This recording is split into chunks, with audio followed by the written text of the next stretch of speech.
Tidak sia-sia. Saudara lihat, mungkin hari-hari ini Anda merasa pengorbanan yang telah kita lakukan selama ini menjadi sia-sia. Tidak ada hasil, tidak ada perubahan. Dalam keluarga sebagai orang tua kita berkorban tenaga, waktu, pikiran, uang, hati, dan segala untuk anak-anak kita. Namun anak-anak kita tidak menjadi seperti yang kita harapkan. Sebagai suami kita merasa sia-sia. Kenapa? Karena kita bekerja, namun apa yang dicapai tidak sebanding dengan pengorbanan yang kita lakukan. Sebagai istri kita merasa sia-sia mengolah keuangan karena keadaan yang tidak menentu. Atau kita sebagai anak juga merasa sia-sia.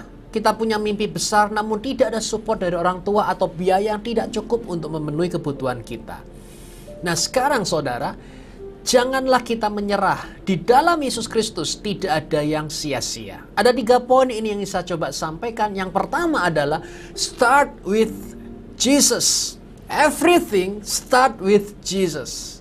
Mazmur 127 ayat pertama berkata, nyanyian siara dari Salomo, jikalau bukan Yahweh yang membangun rumah, maka mereka yang membangunnya telah berjernih lelah dengan sia-sia. Jikalau bukan Yahweh menjaga kota, maka sang penjaga telah berjaga dalam kesia-siaan.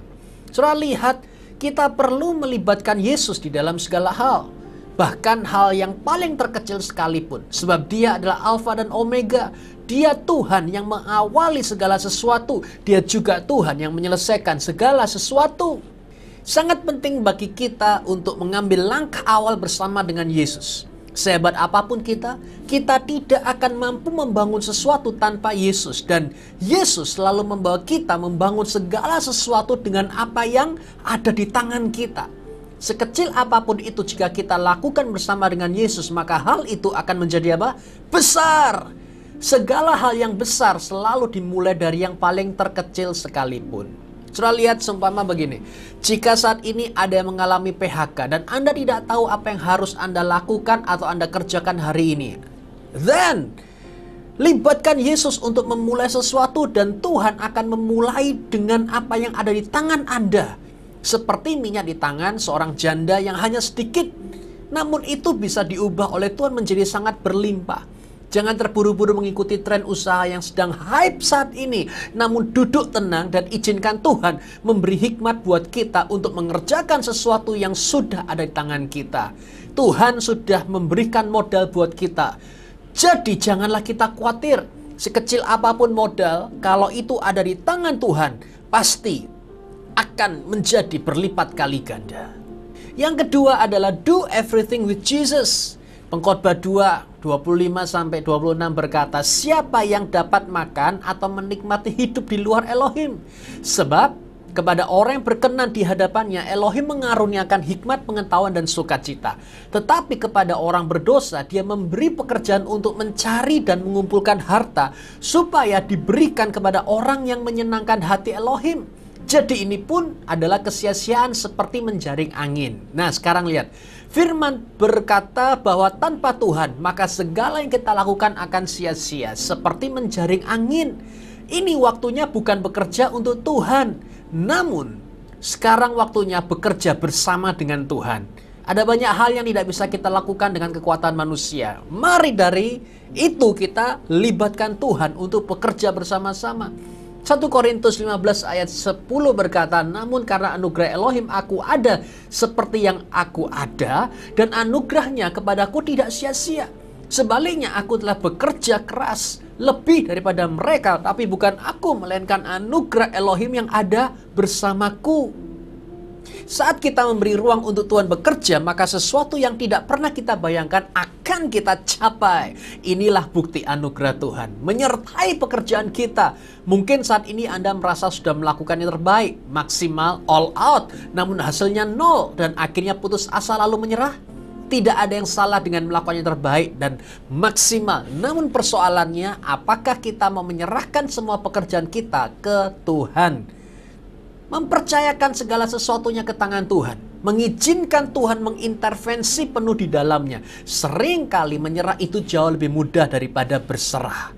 Nah sekarang mari belajar berserah kepada Tuhan, bukan menyerah. Segala sesuatu yang kita kerjakan bersama dengan Tuhan pasti berhasil. Sekarang yang ketiga adalah finish everything with Jesus. 1 Korintus 15 ayat 58 berkata, "Karena itu saudara-saudariku yang terkasih, jadilah teguh, janganlah goyah, bersemangatlah selalu dalam pekerjaan Tuhan, karena kamu tahu bahwa jernih lelahmu di dalam Tuhan tidaklah sia-sia." Mungkin hari-hari ini Anda merasa bahwa semua rancangan untuk masa depanmu sia-sia, pekerjaan yang sudah engkau bangun sia-sia, keluarga yang engkau bangun juga sia-sia, atau bahkan yang Anda pikirkan sudah memulai bersama Tuhan ini dan mengerjakan segala sesuatu bersama dengan Tuhan, namun endingnya adalah kegagalan dan kekecewaan. Seperti Musa mendapatkan visi oleh Tuhan untuk membawa bangsa Israel keluar dari tanah Mesir dan masuk ke tanah perjanjian. Musa memulai bersama dengan Tuhan dan melakukan segala sesuatunya bersama Tuhan.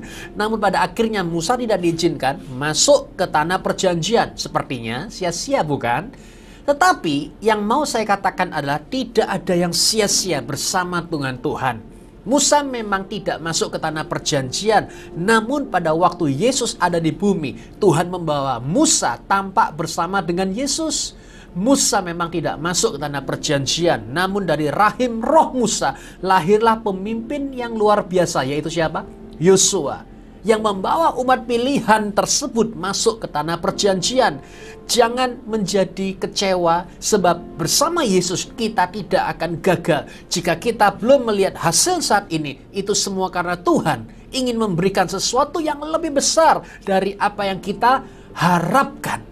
Maka dari itu saat ini saya ingin mengajak saudara semua untuk sadar bahwa tidak ada yang sia-sia di dalam Yesus Kristus. Melalui 3 poin yang ada tadi, saya percaya inilah saatnya kita diperlengkapi oleh Tuhan masuk dalam kemenangan yang gilang gemilang. Mari kita berdoa. Tuhan Yesus, siapapun yang menyaksikan ini, Engkau urapi mereka, Engkau berkati mereka, Engkau bawa mereka jadi kepala bukan ekor, dan Engkau buat apapun yang dikerjakan menjadi berhasil karena Engkau sudah memberkati mereka di sana. Dalam nama Yesus, yang percaya sama-sama katakan, amin. Yeshua HaMashiach, bless you.